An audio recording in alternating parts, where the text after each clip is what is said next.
Good evening, Kindred. Voivode Maquette here for Our World of Darkness.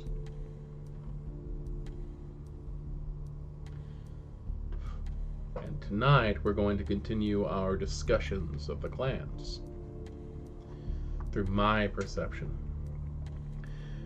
And tonight's topic will be the Outlanders, Clan Gangrel.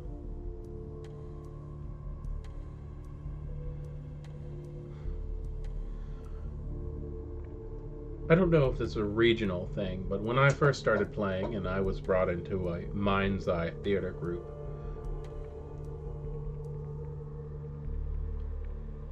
we knew the Gangrel as the Lupines. We understood the difference between werewolves and Gangrel. I'm not going to say that we didn't. But that's what we knew them as, the Lupines.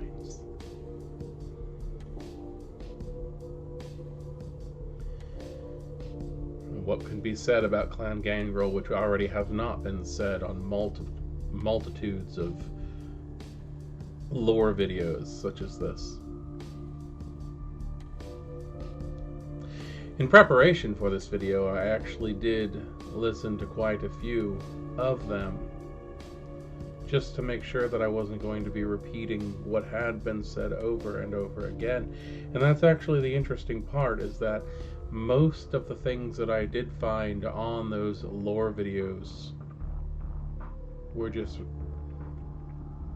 fancy repeats of the same information.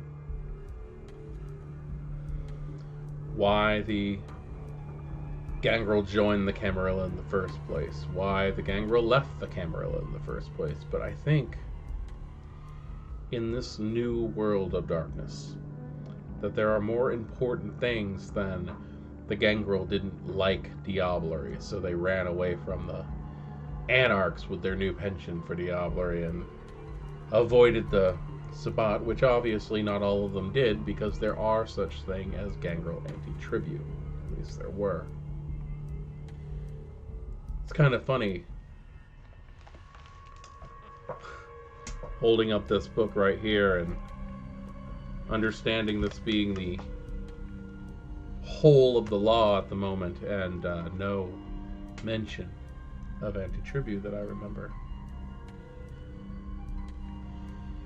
Gangrel have not changed much prior to this, because they were perfect. They were perfect the way that they were. They were an evolutionary masterpiece. The fact that Clan La Sombra is known as the Darwinists, when Clan Gangrel proves Darwinism, is interesting to me, personally.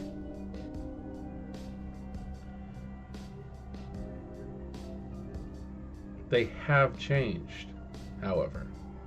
In fact, Clan Gangrel is probably guilty of creating the most bloodlines due to evolutionary need than any other clan, perhaps aside from Nosferatu, but the Nosferatu don't even acknowledge the fact that they have bloodlines. Nosferatu is a Nosferatu. It doesn't matter what kind. It doesn't matter where they're from, what they do, if it's different, because they're all different. Gangrel, I see that in the same vein.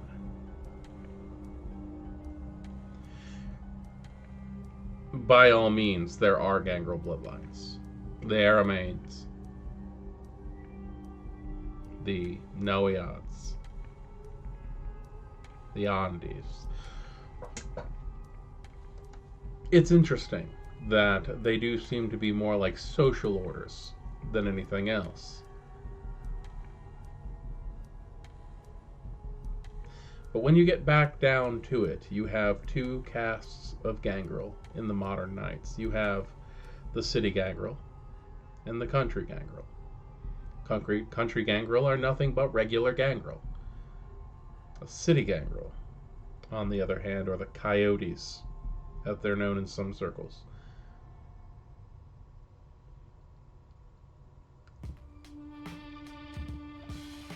We never really saw them as being Sabbat specific in any of the games I ever played in, because it seemed to be a matter of choice.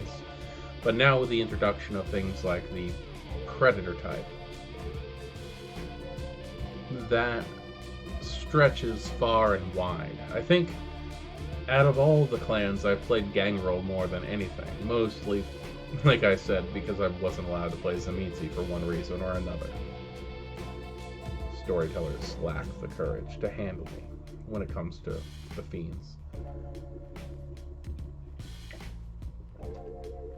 I never really went in with a goal playing a Gangrel most of the time. I was there to survive. I was there to ignore the kindred most of the time. Was I Camarilla? Sure. Was I Sabbat? Sure. Was I Anarch? Sure. Who had the majority holdings in the city? That's what mattered to me. I just needed to scout out the area to make sure that I would be able to survive in that place.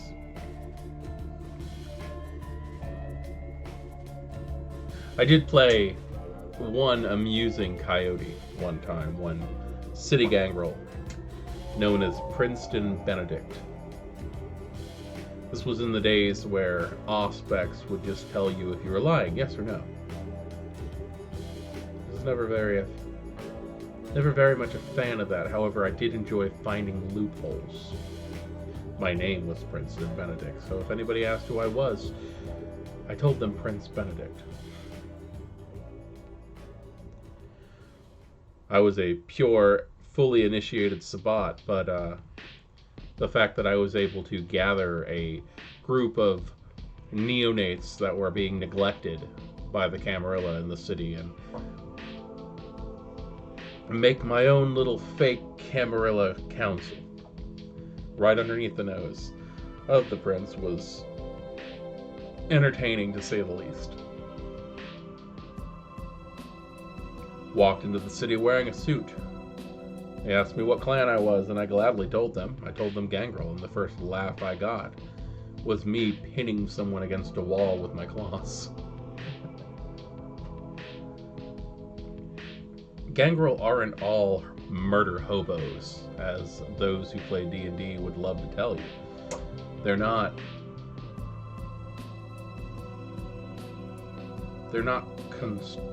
confined to a box. Members of Clan Gangrel are just as comfortable in a boardroom, stalking the halls of a high-rise, feeding in 5-star hotels, as they are in the wilderness tracking down the wild beasts. It really depends on how your outlook of Predator is. And since this is a discussion primarily of V5, I see no better place to put a discussion of Proteus and what has actually changed in the clan of changing. The Gangrel change their shape. They change for survival. It's who they are. It's what they do. So, what has V5 done to them? Well, remove them from the Camarilla. I think they're happier now.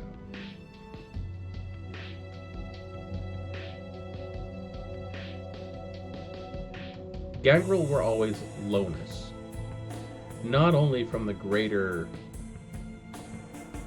kindred population, but from themselves. They embrace and they abandon. You survive or you don't. You become a member of the clan, or you become a pile of ash. And that's it. There are no in-betweens. There's survival and there's failure.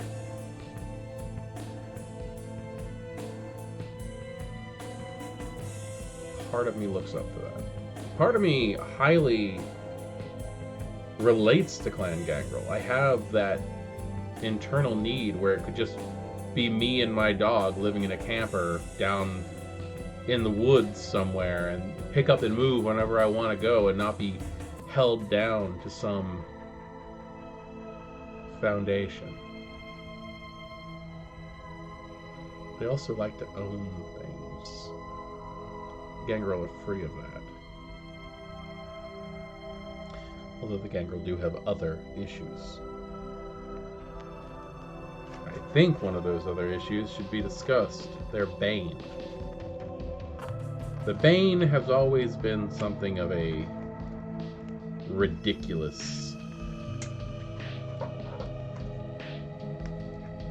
mention in the games that I've played. How has everybody handled their Bane in Clan Gangrel? The first game I ever played, when I played Gangrel, I found out exactly what my storyteller wanted, and that was every time you frenzy, you gain a beast trait. Sounds simple enough. I was playing another coyote at that point in time. I was playing a priest of the Sabbat who practiced the path of metamorphosis and used his animal traits to enhance himself into a more apex predator. I didn't realize at the time, however, the storyteller had a very twisted sense of humor. And that was, every time you frenzy, you gain your beast trait. Yes, but she was actually having us de-evolve. She was having the Gangrel turn so much into an animal that eventually that's all they were. And maybe that's the point. I see that on a mental basis. I see that on a, eventually you hit the sail and become a wight. Eventually you become a monster and you're unable to correct that. But that's a spiritual, that's a mental and spiritual stop. That's not a physical stop. The Gangrel, yes, they have that issue, but I don't see them actually becoming an animal. Like, physically, in the script, you are now a mortal animal. That's exactly what my storyteller was doing, and I was unhappy with that. Nowadays, the way that it's put, that the Gangrel relate to their beasts much as other kindred relate to the Gangrel, suspicious partnership. In Frenzy, Gangrel gain one or more animal features, a physical trait, a smell, or a behavioral tie. These features last for one or more nights afterwards, lingering like a hangover, following debauchery. I love the way that that's put, because it gives a sense of enjoyment in Frenzy when you've given yourself up. Each feature reduces one attribute by 1 point. The storyteller may decide that a forked tongue or a bear-like musk reduces charisma, while bat-like ears reduce resolve, all those distracting sounds. If nothing immediately occurs to you, the feature reduces intelligence or manipulation. The number of features a Gangrel manifests is equal to their Bane severity. If your character rides the wave of their frenzy, you can choose only one feature to manifest, thus taking only one penalty to their attribute. That's fun. It also says that the animal features are retractable. Over time, they start to slip back. The way that I read it, it basically says that depending on your Bane severity, every night that you wake up, one less comes back. Like, they heal off over time. I can see it and I can understand it, and I like it. I think it could be worded better, but I think it's also open to interpretation of the storyteller and the players involved, which is nice. I especially like the fact that if you've decided to ride the wave, that you get to have one instead of multiple. If you're a high blood potency kindred and you don't want a bunch of animal traits, you can choose to ride that wave to enjoy the frenzy.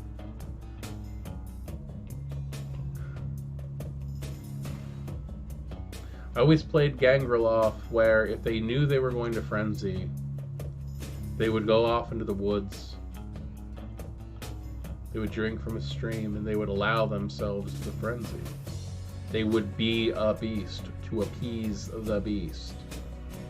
Pretty sure I got that from a Gangrel clan book, or possibly from a Gangrel in a pack that I played with at some point in time, and it was always a relief to me to be able to go, the character I'm playing needs to be in an animalistic state of mind, and he's just going to go. It was very nice.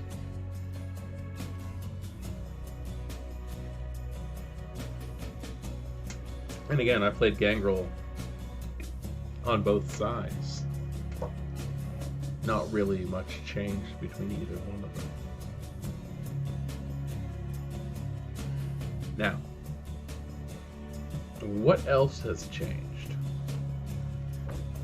Because V5 has actually given the Gangrel the ability to evolve.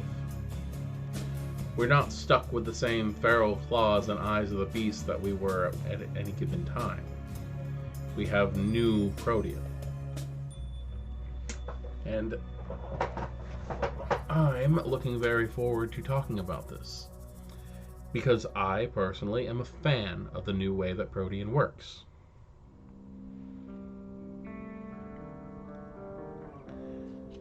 Let's see. What type of discipline is Protean? Physical. No shit. I hate to sound cynical, but it is my nature. But I do enjoy the fact that it does point out these facts. Masquerade threat high. One of the most overt discipline available to vampires. More or less all Protean powers can breach the Masquerade on their own. And as we read through them, you'll understand how completely true that is. The Gangrel are a threat to the Masquerade. They're also one of the foremost freedom fighters of keeping it, regardless of sect. They're dangerous. They'll hunt down humans better than any other kindred. Blood resonance. Animal blood, especially animals matching shifted forms.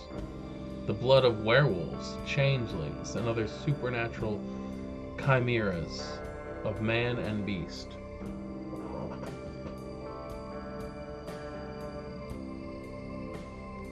I like the resonance factor of the game.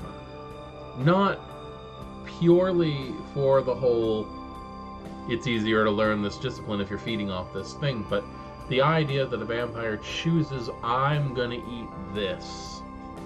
I like the taste of this type of person.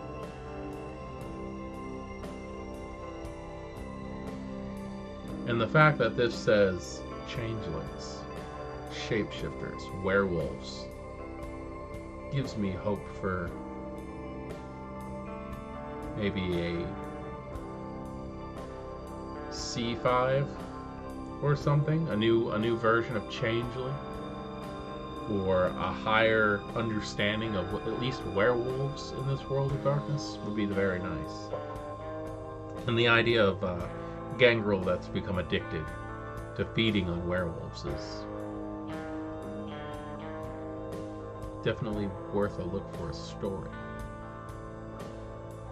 So, level 1 of Protean, the first one at least, because we have multiples in these trees, which I'm a fan of. Eyes of the Beast. Hasn't changed much, we still have it. In such, the vampire can will a supernatural red gleam into their eyes, giving them sight even in the total absence of light. No cost. That's nice. I'm a fan of the whole level 1 disciplines not typically costing anything in this game. It gives a vampire more things to do. It opens up more free license to using your gifts. System. No roll is required to activate Eyes of the Beast. While active, the user ignores any sight penalties imposed by darkness, including supernatural. While active, the inhuman appearance of the eyes confers 2 bonus dice to intimidation pools against mortals. And it lasts as long as desired. You can walk around forever with your eyes just gleaming red.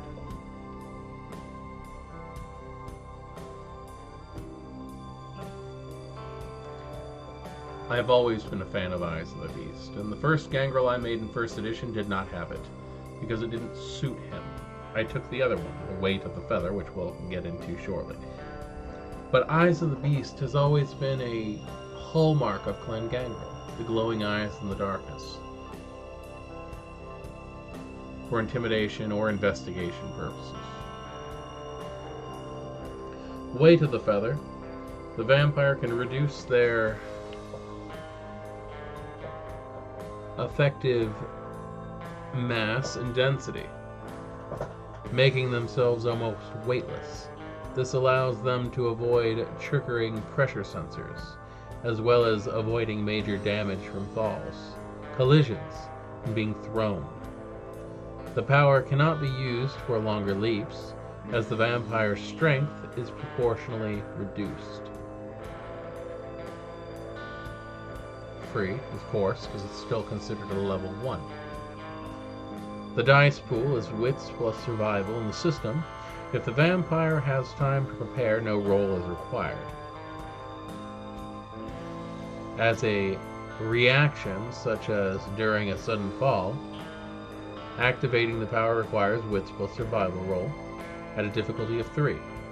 As long as the power is an effect, the vampire is immune to damage from falls, collisions, and being thrown. The user also avoids triggering devices that rely on pressure at storyteller discretion, and it lasts as long as desired. I like Weight of the Feather. It's very interesting, and also gives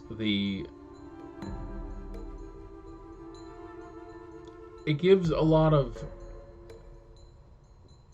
story elements.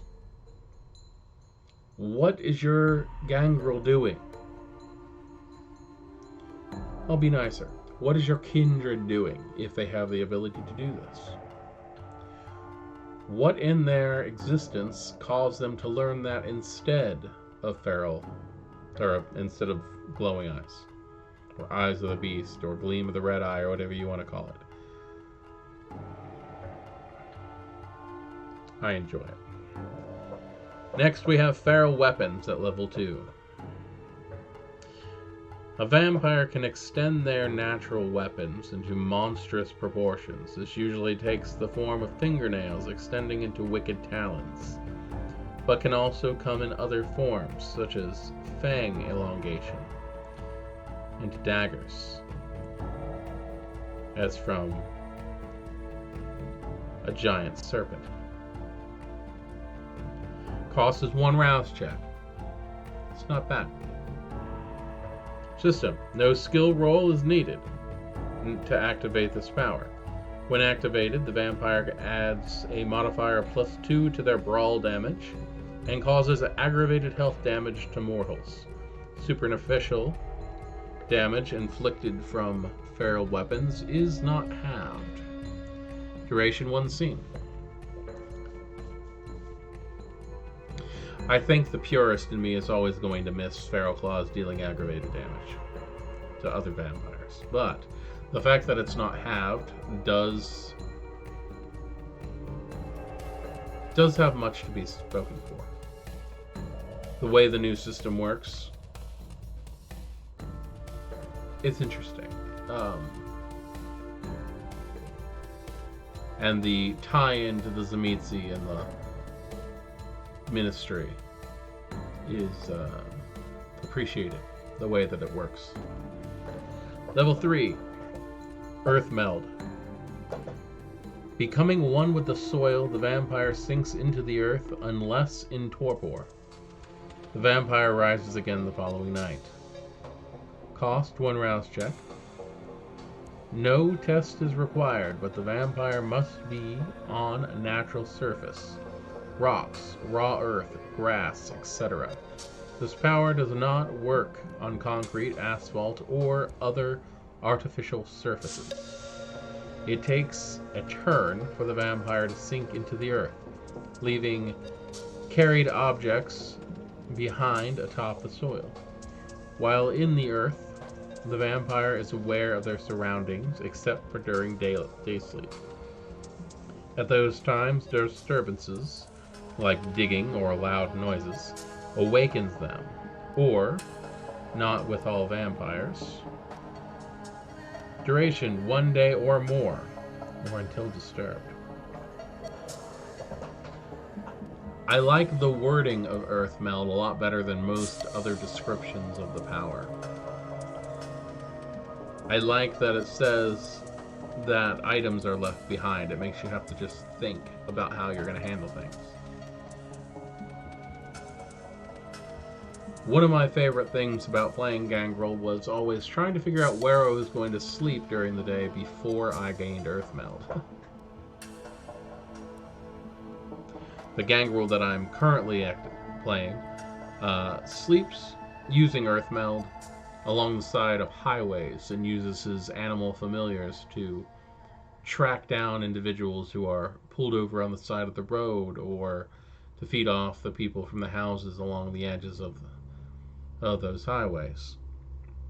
Earthmeld is his main mode of survival, but he gets to stay outside of the cities that way.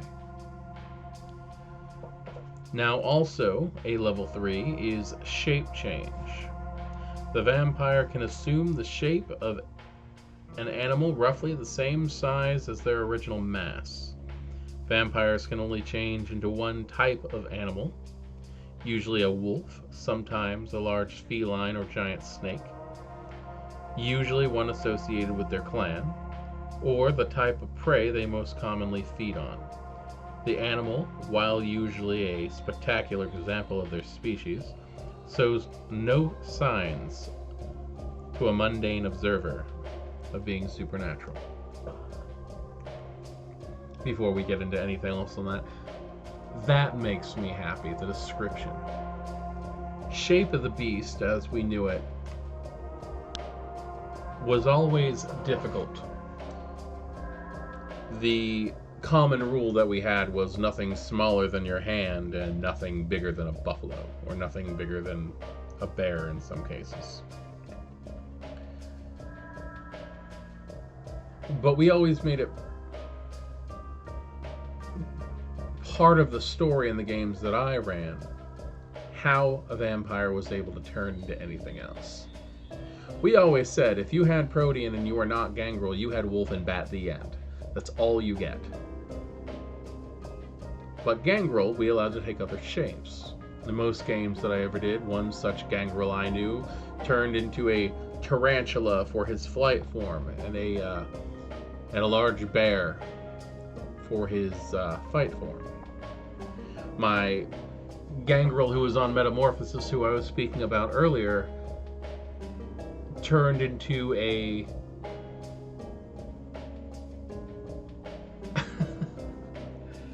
he turned into a bush baby, and he turned into a kangaroo because he was Australian. And really shouldn't have taken the kangaroo, but bush babies are. They follow into the other rules that we also used, was that it either had to be a scavenger or a predator. In this one, it says that an animal either associated with the clan or something that they feed on commonly. Now, if I'm running a game and somebody ends up getting Protean who is not Gangrel, will most likely still be stuck with just Wolf and Bat. I'll probably stay with that. But the idea that the Gangrel can feed from things and use that blood to change their physiology, to be able to take Protean to a whole new level, is inspiring that they did this. One such method that we had was, in my old game, we invented a thing called Gangrel Shamanism, which worked very similar to a set of thaumaturgy rituals. They ran off the same rulings of that. And one such ritual that I came up with for this was finding your spirit animal. And the way that we did it was they had to find a shaman first off, a Gangrel who knew these powers, and which we said they did at an annual thing anyway, at a meeting of Gangrel, which is known as a thing.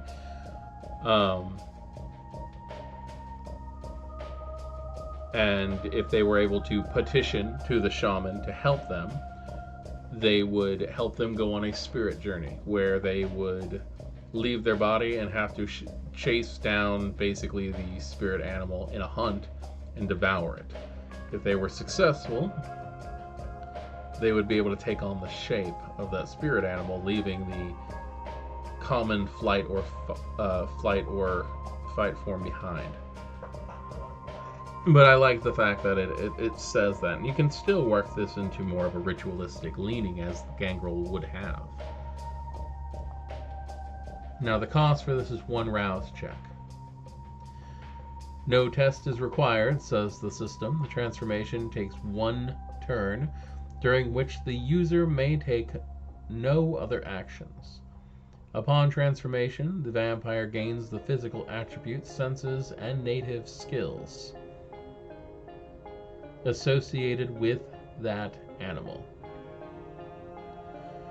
and also gains the animal's natural limits of communication manipulation. Most animals can carry 1 thing in their mouths, and so forth. The vampire can use other disciplines at the storyteller discretion. By and large, they can only use Auspex, Animalism, Celerity, Fortitude, Potence, and Protean. Many powers of Dominate, Obfuscate, and Presence pose problems. Blood Sorcery is completely off the table. 1 scene. The duration is 1 scene unless ended voluntarily before that. I don't know. Why not Blood Sorcery? How hilarious would it be to see somebody turn into a dog and then use Clinging of the Insect to skitter up a wall? You gotta have fun with these powers, after all. You're gonna have them, why not?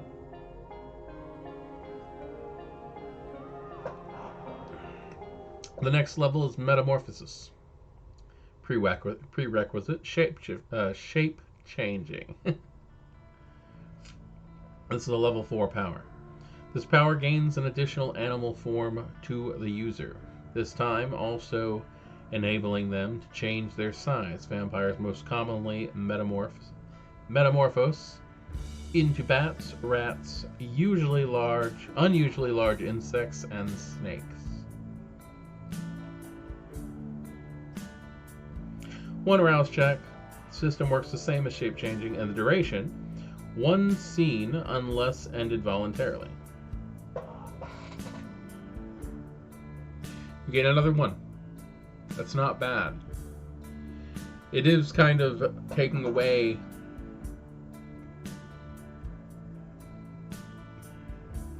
from shape change. Shape of the Beast gave you 2 forms. This one you have to buy twice, and I kind of appreciate that. It shows the dedication and the difficulty of doing that. As a Gangrel, sure, that would piss me off, the change. But as a storyteller and as a player, I can highly respect the decision made by the writers in that. Next level is Mist Form, and this is a 5. It's very hard to tell on this page because of the printing. But if you look at the bottom of Metamorphosis, it does very tiny say level 5 before you hit Mist Form. The vampire gains the legendary powers to turn into a cloud of mist, perceivable to the eye but untouchable. But anything save fire, sunlight, and supernatural aggression. They can fit through pipes, crevices, and cracks, while strong winds might buffet them. No natural force can disperse the cloud. Cost is 1 to 3 rouse checks. That's interesting. System. No roll is required. The transformation takes 3 turns. though it can be sped up with additional rouse checks on a 1-for-1 basis. That's nice, and that's also a throwback to the old shape of the beast, and I think Mistform might have done that in the old books.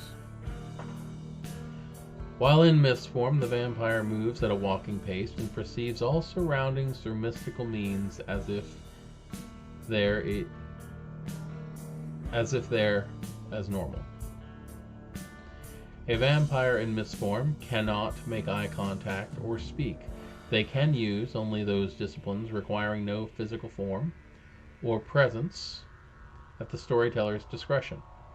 While in Mistform, the vampire can only be damaged by sunlight, fire, and immaterial supernatural attacks, such as some rituals. Duration, 1 scene unless ended voluntarily. Before that, Mistform hasn't really changed that much, I would say. Now, the Unfettered Heart, also a level 5. Having mastered the powers of Proteus, the very insides of the user become malleable, almost viscous. The heart, seat of the vitae and unlife of a vampire, detaches and moves freely, if sluggishly in the chest. This makes the vampire exceedingly hard to stake, as the position of the heart changes nightly, and can even allow the user to free themselves from paralysis. Free of cost. After you gain it, it's always active. Increases the difficulty on any non-combat tests to stake the vampire by 3. In melee combat, only if the stake wielder rolls a critical win does the stake penetrate the user's heart. Even if staked, the user can make a rouse check and roll their strength plus resolve once per hour. A win means they manage to free themselves from paralysis as the stake is pushed out of their body. They cannot attempt such stake expulsions at a hunger of 5. It's a passive power. That's new, and that's appreciative. It also seems to be very closely related to the Setites, the Ministries.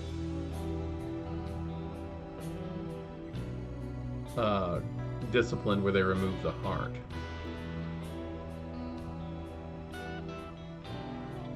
Heart of Darkness, ritual, whatever. Either way, I think it's a much appreciated and understandable use for the discipline. And also, it's something that I can see people who are playing Tzimisce going, should I take that over another level of vicissitude?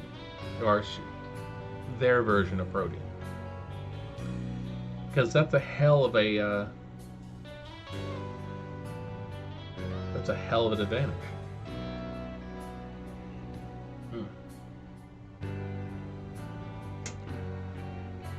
The Gangrel have come far, and they have changed, in my opinion, for the better.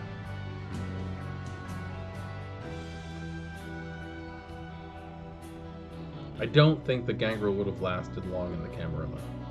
Not with the way things are now. The Elders who used to rule the Camarilla at least had a higher social mentality. They knew how to keep the Gangrel appeased.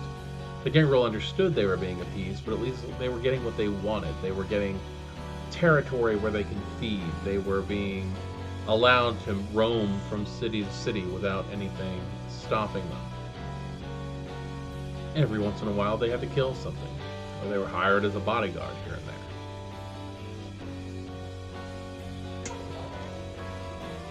When the Elders left for the Gehenna War because of the Beckoning,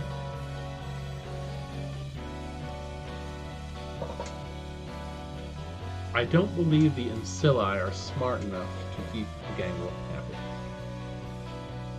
And that being said, the Gangrel have left the Camarilla. Now, I understand that they already left. Primarily, they left when Xavier was insulted by the Inner Council.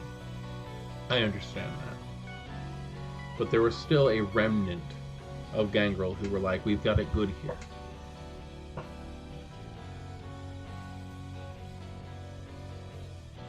And now, the Ancilli, the arrogant little shits that run the Camarilla are... They don't have the social niceties appreciated by Clan Gangrel to keep them happy. The Anarchs offer freedom. That's always what the Gangrel wanted.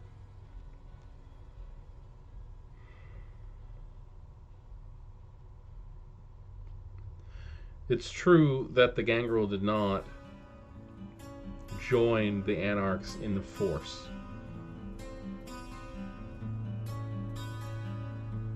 Back during the formation of the Camarilla, due to the fact that the Anarchs had gained a taste for the Amaranth, Diablerie. Because the Gangrel understand you take what you have. You make do with what you've been given.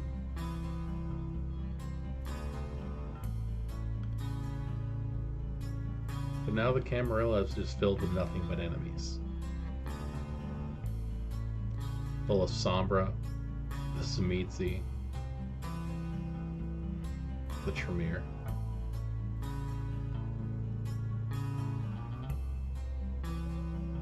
The top shelf kindred of Clan Ventrue and Clan Toreador. It was only a matter of time. And that being said, I believe the Anarchs are a much better place for the Gangrel.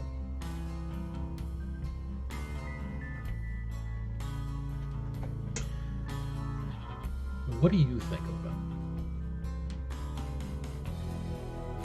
Have you ever played them? How did it feel?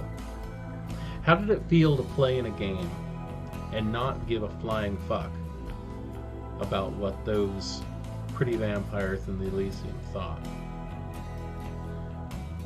To not care about social machinations and influence and information hoarding. To just be a free vampire.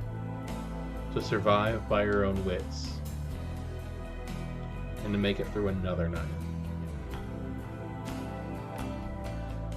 The last edition, hell, all of the editions before this one they were called the Final Nights. What is it now? If we've passed the Final Nights.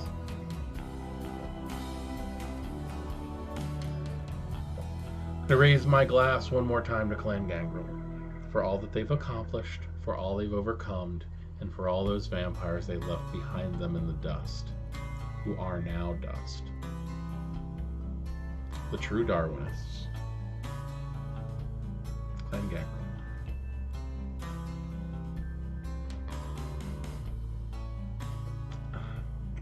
Have a good evening.